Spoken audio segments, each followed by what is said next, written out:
Bonsoir, bienvenue à Café Noir, l'émission d'Avatar Édition qui porte pour vous un autre regard sur le monde. Ce soir, avec notre ami Pierre Le Vigan, journaliste et essayiste, auteur de 18 livres, nous avons intitulé notre tour de table Yémen, la guerre perdue de l'Arabie Saoudite. Eh bien, je laisse la parole à notre ami Pierre. Bonsoir Gilbert, bonsoir à tous. Alors, je pense que nos auditeurs sont plus ou moins au courant de ce qui se passe depuis fin 2014 au Yémen, c'est-à-dire une guerre civile terrible. On a du mal à chiffrer le nombre de morts, mais civils et militaires sont bien sûr touchés, comme dans toutes les guerres modernes. Il y a autant de victimes civiles, si ce n'est plus, que de victimes militaires. On parle de 100 000 morts, donc c'est une guerre civile rude. Pour situer, la population de l'ensemble du Yémen, nord et sud, est de l'ordre d'une trentaine de millions d'habitants, environ 34 millions. Voilà, donc pour situer quand même un petit peu ce qui se passe, parce que nos auditeurs auront toujours entendu Yémen du Nord, Yémen du Sud. Qu'est-ce que ça veut dire? Quelle est la nature de ce conflit? Il a un aspect religieux, on va le voir, mais il a des racines plus profondes. Alors, on ne va pas remonter excessivement loin, mais bon, il y a très longtemps, c'était le royaume de Saba. Et c'est ce qu'on a appelé à une époque l'Arabie heureuse. Alors, depuis 6 ans, depuis cette terrible guerre civile qui, à vrai dire, fait suite à d'autres précédentes guerres civiles, cette Arabie n'est absolument pas heureuse. C'est en fait un des pays les plus pauvres du monde. Il a un peu de pétrole, mais à vrai dire très peu. Par contre, ce qui explique l'importance de la guerre civile, des enjeux et des interventions de puissances extérieures, comme notamment l'Arabie saoudite, c'est la position stratégique du Yémen. Il suffit de regarder une carte. On est au sud de la mer Rouge et c'est effectivement une position stratégique importante. Alors, on ne va pas remonter excessivement loin, mais au début, malgré tout, du siècle dernier, pour situer un peu les choses, le Yémen était partagé en fait en deux territoires différents. Au nord, il y avait une partie du Yémen qui faisait partie de l'Empire ottoman, jusqu'à l'effondrement de cet Empire ottoman, donc 1918. Et au sud, la partie sud du Yémen était en fait une colonie britannique. Tout cela a évolué avec l'effondrement de l'Empire ottoman et avec la décolonisation dans les années 60. Et donc, dans les années 60, en fait, le Yémen est un royaume pour ce qui est de la partie nord. Et ce royaume, en 62, est remplacé par une république. La partie sud évolue, le Yémen du Sud, donc en fait, est autour d'Aden et en allant un peu vers l'est, évolue différemment puisque, alors que le Yémen du Nord est un régime conservateur, pour dire les choses très simplement, le Yémen du Sud, à partir de 1970, est un régime marxiste-léniniste aligné sur l'Union soviétique et fortement aidé par l'Union soviétique. En 1990, nous sommes à 1 an après la chute du mur de Berlin, il y a une réunification des deux Yémen, Yémen du Nord et Yémen du Sud. Cela laisse beaucoup d'amertume des deux côtés, mais surtout au Sud, puisque 4 ans plus tard, dès 1994, 4 ans après cette réunification, non pas sur la base du marxisme, on l'a bien compris, mais sur la base plutôt d'un alignement sur le régime conservateur qui était celui du Yémen du Nord. Dès 1994, le Yémen du Sud veut de nouveau faire sécession. Dans le même temps, certains clans du Nord, notamment le clan Houthi, alors les Houthis, ça renvoie en fait à un chef de clan qui s'appelle Al-Houthi.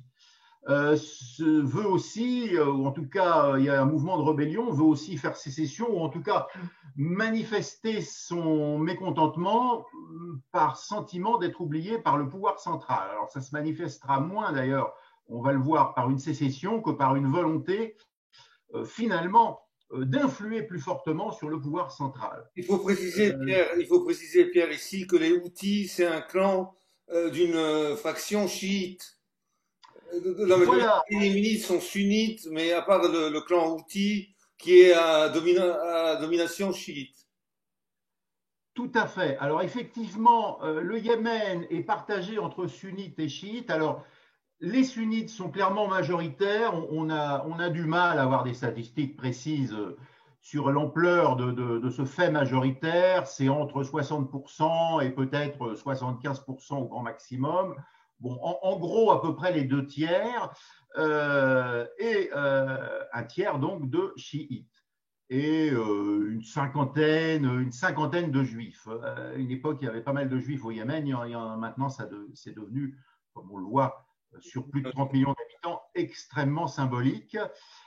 La répartition géographique n'est pas neutre, on va le voir, puisque les chiites sont essentiellement dans le Yémen du Nord, en tout cas dans une partie du Nord, exactement plutôt au nord-ouest en fait.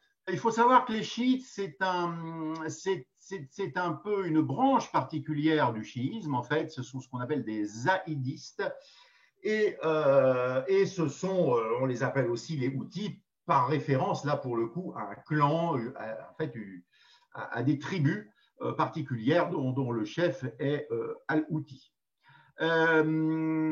Ce sont les outils sont par ailleurs, ce n'est pas anecdotique, sont par ailleurs généralement de très bons guerriers. On verra que ce n'est pas une remarque anecdotique compte tenu de ce qui s'est passé ensuite. Donc, la réunification donc, se fait avec des amertumes de part et d'autre.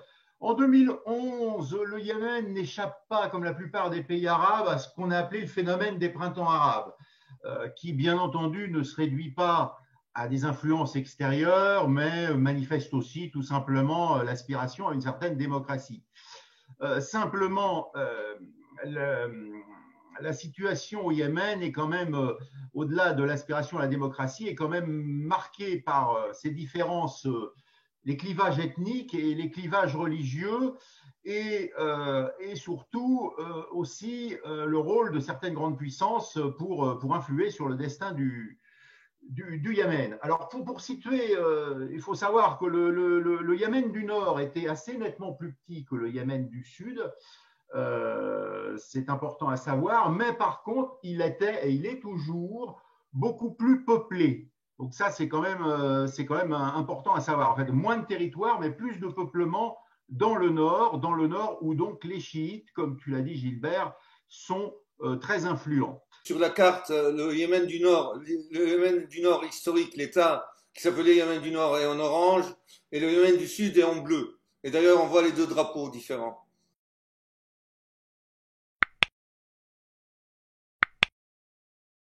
La guerre qui commence en 2014 commence en fait par un certain nombre de succès politiques et militaires des outils. C'est-à-dire qu'en fait, ce groupe de chiites est en train de prendre l'ascendant sur l'ensemble du Yémen. Les ambassades évoquent Sanaa et se replient sur Aden, etc. Il se trouve qu'à partir de ce moment-là, un pays intervient pour éviter la victoire complète, en fait, du clan chiite, zaïdiste, houthi. Ce pays, c'est l'Arabie saoudite, qui est voisine et qui, évidemment, a des moyens financiers et des moyens militaires relativement importants, qui est appuyé aussi par les États-Unis, qui est armé aussi par la France. Voilà. Mais simplement, l'Arabie saoudite envoie surtout des mercenaires. Ces mercenaires ne remportent pas de succès décisif parce qu'ils se battent moins bien que les patriotes yéménites de la fraction Houthi. Alors, l'opération, comment dire, déclenchée par l'Arabie Saoudite s'appelle tempête décisive. Et en fait, le vrai nom aurait dû être enlisement durable, parce qu'à vrai dire, leur tempête n'est absolument pas décisive, si ce n'est pour montrer leur impréparation militaire et pour montrer aussi que des mercenaires se battront toujours moins bien que des patriotes. Il faut préciser que l'armée saoudienne en général est composée de mercenaires ou de travailleurs étrangers, comme d'ailleurs toute la structure économique et industrielle de l'Arabie saoudite. Donc ils n'ont que des mercenaires et que les officiers qui n'ont aucune expérience sont nominalement saoudiens. Alors, le grand argument de l'Arabie Saoudite, c'est de dire que les chiites du Yémen, donc surtout situés dans le nord, sont appuyés sur l'Iran. En fait, pas tant que ça. Alors, au début, pratiquement pas. Alors, déjà, ils sont pas appuyés militairement, ils sont appuyés par quelques équipements. Il y a sans doute quelques conseillers militaires iraniens, mais extrêmement peu et extrêmement discrets, l'Iran ayant suffisamment de soucis pour ne pas vouloir mettre la main dans une affaire trop complexe. Ce qui, par contre, devient un peu vrai au bout de 5 ans, c'est qu'effectivement, quitte à être accusé d'être en lien étroit avec l'Iran, les chiites ont fini par se rapprocher réellement de l'Iran et par effectivement leur demander quelques conseils de fabrication de missiles, notamment de missiles sol-sol, etc. Il y a d'ailleurs des conseillers du Hezbollah libanais, on dit tout au moins qu'il y a des conseillers du Hezbollah libanais, du parti chiite libanais au Yémen, pour justement donner son expertise dans la construction et le maniement de missiles. C'est une sorte de conseil scientifique, Conseil, un c'est peu comme celui autour de Macron, mais en plus sérieux, quoi. Voilà. Donc, en l'occurrence, j'avais pas cité un événement un peu lointain, mais qui explique des choses aussi dans l'histoire du Yémen. Hein. J'ai expliqué que c'est un pays extrêmement pauvre, c'est un des pays les plus pauvres du monde.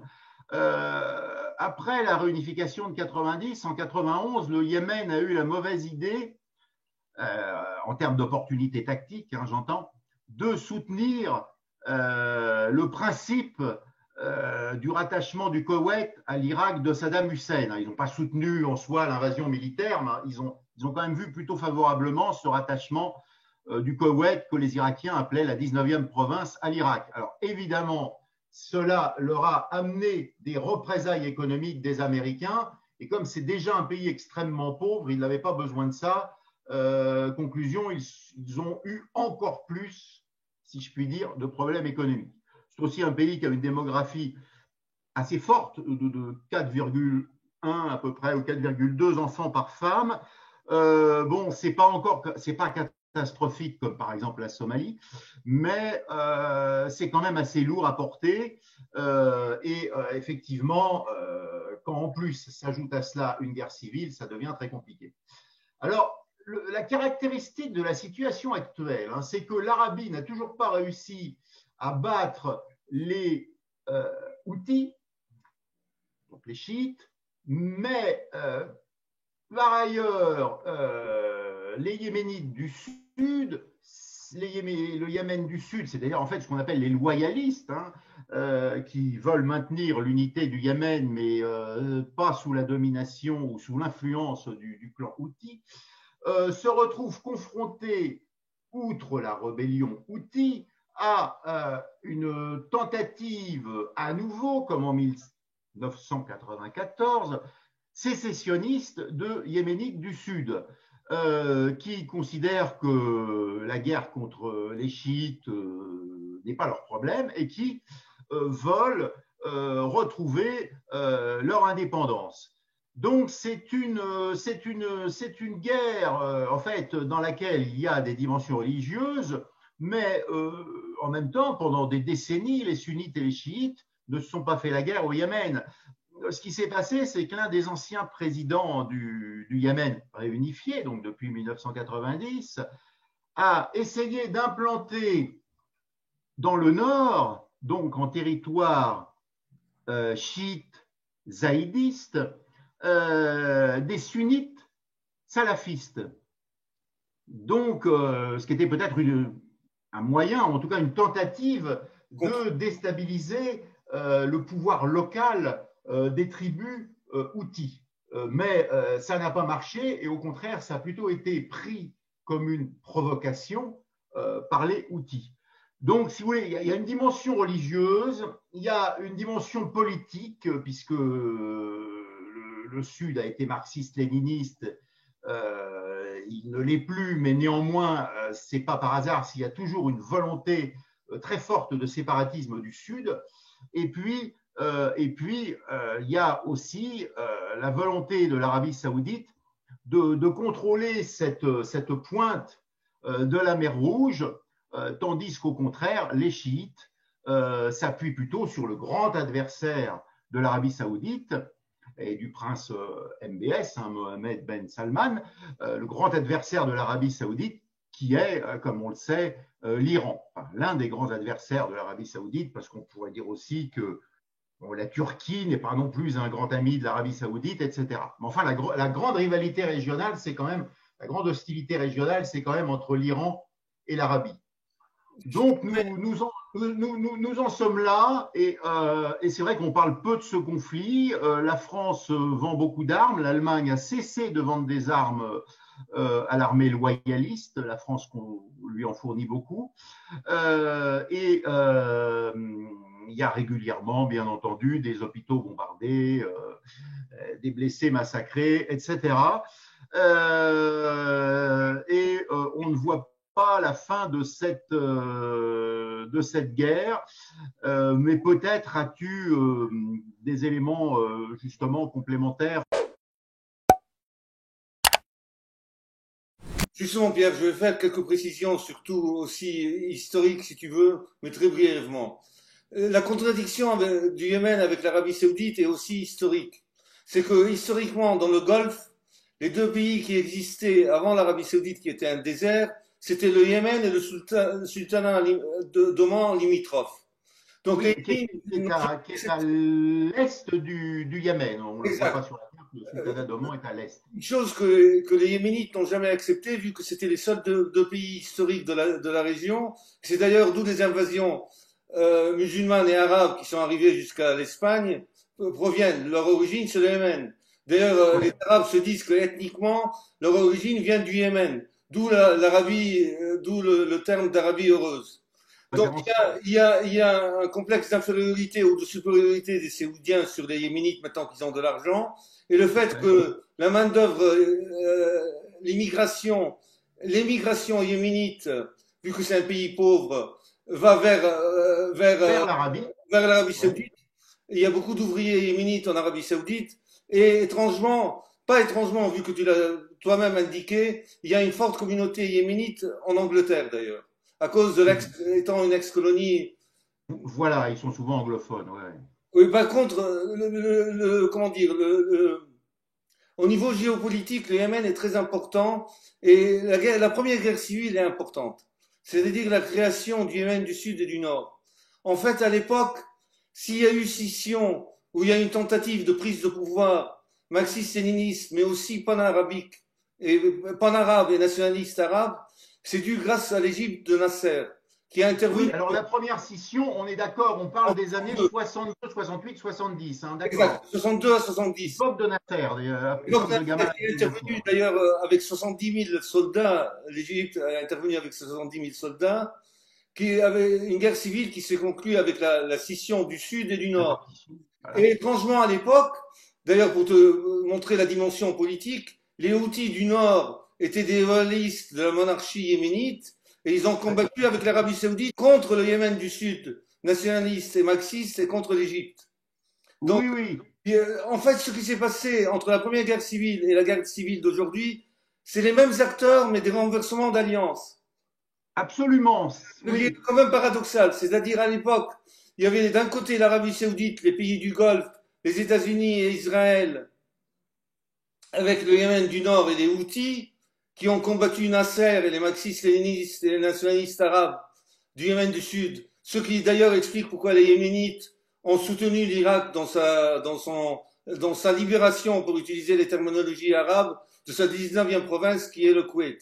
Et l'Iran Oui, à l'époque, l'Iran du Shah, bien entendu, qui était pro-américain, qui était d'ailleurs le gendarme des Américains dans la région, a quand même envoyé son armée en Oman, dans le souterrain d'Oman limitrophe au Yémen, pour justement stopper les ambitions de Nasser et du nationalisme arabe de faire la même chose avec le sultanat d'Oman et de renverser à l'époque le sultan Qaboos. Donc maintenant, on se retrouve dans la contradiction ou dans l'inversion des tendances où les Houthis combattent leurs anciens alliés séoudiens et yéménites du Nord qui sont sunnites, oui, parce que je pense que ce qui s'est passé, c'est que les Séoudiens, comme ils ont mordu dans la propagande de la menace chiite dont les Américains se sont fait les porte-paroles, ils ont eu tellement peur de la communauté houthi et chiite au Yémen qu'ils ont essayé d'introduire, comme tu as dit d'ailleurs toi-même, des éléments sunnites rigoristes dans cette région-là. Ce oui, qui a oui. fait exploser la, Communauté chiite qui fait quoi? Bon, un bon tiers de la population, ça fait 10-12 millions d'habitants, 10-12 millions de Yéménites. qui traditionnellement a toujours vécu dans sa même région, mais en isolement heureux, si tu veux. Et donc maintenant, il y a quatre acteurs en fait. Il y a le gouvernement reconnu par la communauté internationale, On peut appeler le gouvernement loyaliste, hein, disons. voilà, soutenu par Oui, l'Arabie Saoudite, les Occidentaux, donc la France, les États-Unis, Israël d'ailleurs et les autres pays du Golfe. Puis il y a les Houthis qui sont soutenus du Nord qui combattent donc ce gouvernement loyaliste, qui sont soutenus maintenant par les Hezbollah, les chiites et les autres groupes et mouvements nationalistes arabes dans le Bas, qui ne sont pas influents. Il y a un troisième acteur qui sont comme tu as dit toi-même, les anciens cadres du Yémen du Sud, qui ne veulent rien avoir, qui veulent de nouveau faire sécession. alors, ancien cadre communiste ou pas? Communistes, diplomates, fonctionnaires, j'en connais d'ailleurs quelques-uns. C'est des anciens cadres, nationalistes et communistes d'ailleurs, les deux. Donc il y a une Non, parce nationalité. à l'époque du, comment dire, à l'époque du régime marxiste-léniniste, il y avait eu une sorte de dépeuplement, en quelque sorte, du Yémen du Sud, qui était déjà, de toute façon, un peu moins peuplé que le Yémen du Nord, mais c'est-à-dire qu'il y a un certain nombre de populations, de tribus, Qui ont quitté qui là. avaient voulu fuir le régime marxiste, ou se disant marxiste, hein, parce que bon, Ce qui va c'est toujours un peu particulier quand c'est le marxisme implanté dans un pays de culture musulmane. Bon, c'est quand même bien particulier. c'est en Et fait un mélange entre le c'est nationalisme, parti vers le nord. c'est en fait un mélange entre le nationalisme arabe et un marxisme-léninisme de façade, Ouais, parce qu'ils avaient besoin du soutien militaire de l'Union soviétique à l'époque. absolument. Et Parce puis que l'Union soviétique était très intéressée par l'emplacement stratégique. Il suffit de regarder une carte, effectivement, avec le port d'Aden, etc. Parce qu'il faut savoir aussi que l'Égypte a dû abandonner, donc qui est intervenue en 62 avec 70 000 soldats. Malheureusement, elle a dû abandonner le Yémen à son sort après la guerre de 6 jours de 67. Nasser a été obligé de 37, retirer ouais. des troupes à l'époque du Yémen. D'ailleurs, les Oui, oui. historiens égyptiens reconnaissent ou indiquent que pour eux, le Yémen, c'est leur Vietnam des Américains. La guerre du Yémen, les Égyptiens considèrent la guerre du Yémen comme étant leur Vietnam à eux. Donc il y a D'accord. le troisième acteur, les anciens cadres du Sud, nationalistes et marxistes-léninistes à l'arabe. Et puis maintenant, il y a un quatrième acteur qui n'est allié avec aucun des trois autres, qui est bien entendu l'État islamique du Golfe, qui Oui, peut combattre tout le monde. Il combat le mouvement, le gouvernement loyaliste et les Saoudiens. Il combat les Houthis, bien entendu, vu que c'est des chiites. Et il combat les cadres sécessionnistes du Sud. Donc en du fait, il Sud. y a quatre acteurs qui se combattent entre eux. Est-ce que cette branche, en gros, d'Al-Qaïda a une chance de... Est-ce qu'elle contrôle un territoire dès maintenant? Elle contrôle un vague territoire désertique et très peu peuplé. En fait, la Près culture, d'Oman? Près d'Oman, peut-être? exactement, à l'est du À pays. l'extrême est, on est d'accord. Ouais, ouais, à l'extrême est, où il y a peu de villes, parce que les principales villes, bon, il y a Aden, mais il y a aussi le grand port je prononce mal, mais je crois que c'est Hodeidan, Exact, de euh, Hadida et Sanaa. le port qui est pas loin de la capitale Sanaa. Non, donc, et puis, il faut savoir que dans la culture yéménite, qui est basée autour du khat, donc de la drogue, de la plante du khat, le rigorisme islamique n'est pas tellement bien vu. Je doute que Al-Qaïda a aucune chance. La majorité des militants de Al-Qaïda au Yémen sont en fait d'origine séoudienne. C'est des tribus séoudiennes. N'oublions pas que la frontière dans le monde arabe, surtout dans le Golfe, ne veut absolument rien dire. Oui, Il y a des tribus et des clans, comme d'ailleurs en Irak, il y a des clans d'un côté et de l'autre de la frontière. Ça c'est pour le Yémen. Donc il y a des clans yéménites qui sont du côté du Yémen et de l'Arabie Saoudite ou du sultanat d'Oman. Comme d'ailleurs il y a des clans en Irak qui peuplent la Syrie, le Liban et l'Irak. Donc les frontières occidentales ne veulent pas dire grand-chose. oui, c'est comme le faisan entre la Libye et le Tchad, ou certaines zones intermédiaires entre la Tunisie et la Libye, où on est en plein désert, et effectivement, Et, il y a pas de poste frontière. voilà, et les Bédouins de ce pays-là circulent librement, et même pas la police des frontières ose les arrêter. Parce que c'est impensable, quoi, d'arrêter ces tribus, de passer d'un côté et de l'autre de la frontière qu'ils ne reconnaissent même pas, d'ailleurs. Donc, Très bien. donc on a quatre joueurs, quatre grands joueurs, les loyalistes qui combattent les Houthis et qui combattent les Yéménites du Sud Les séparatistes yéménites et aussi. Al-Qaïda, pour parler simple, ou l'État Ouais. islamique. Il y a les Houthis qui, de temps à autre, s'allient avec les Yéménites du Sud pour combattre le gouvernement loyaliste et Al-Qaïda, Loyalistes. bien entendu, et Al-Qaïda ou l'État islamique qui combat tout le monde. Donc c'est une grosse Ouais. bagaille avec des enjeux géopolitiques très importants. N'oublions pas que dans l'Érythrée, la guerre de sécession érythréenne a commencé de plus belle contre l'Éthiopie.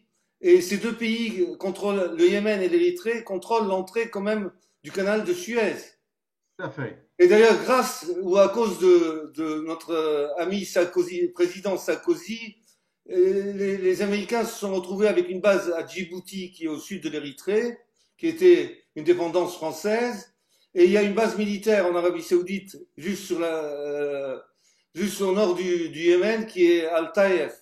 Donc les Américains ont deux bases militaires, d'un côté et de l'autre, de l'entrée du golfe, du canal de Suez. Ils ont une base, as-tu dit, au nord du Yémen, Au nord du Yémen, au sud, si tu veux, de l'Arabie Saoudite, à et l'extrême sud de l'Arabie qui est Saoudite, la plus presque à la grande, frontière du voilà, qui est la Yémen. plus grande ville, qui est la plus grande ville d'Arabie Saoudite du sud, qui est Al-Taïf. Il y a une base Hmm. aérienne très importante américaine, avec des AWACS d'ailleurs. Et maintenant, ils ont une base militaire à Djibouti grâce à Sarkozy. Donc, l'entrée du canal pour les Américains est vitale. Et donc, ils essayent de Oui. la contrôler de deux côtés. Et Ouais. d'ailleurs, les Houthis, avec l'appui de l'Iran, ont réussi de temps à autre à envoyer des missiles sur la base américaine d'Al-Taïf. Ce Oui, qui qui a n'est pas créé très des loin. points avec, en Arabie. Quelques dizaines de kilomètres, quoi. Oui, c'est très à côté. Donc, il y a aussi une dimension géopolitique hyper importante du Yémen, si on le prend en parallèle avec l'Érythrée, la guerre civile en Érythrée. Parce qu'il ne faut pas oublier que l'Érythrée, dans le monde arabe, est considérée comme étant arabe, et tandis que l'Éthiopie est considérée comme un pays africain d'Afrique noire.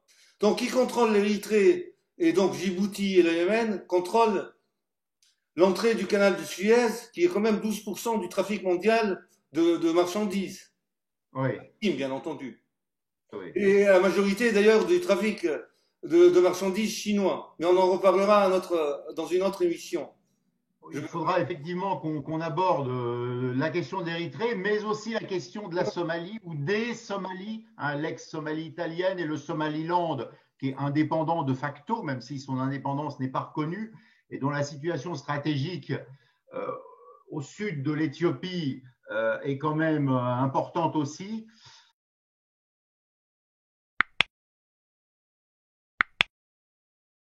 Est-ce que la Russie semble très discrète dans le conflit yéménite?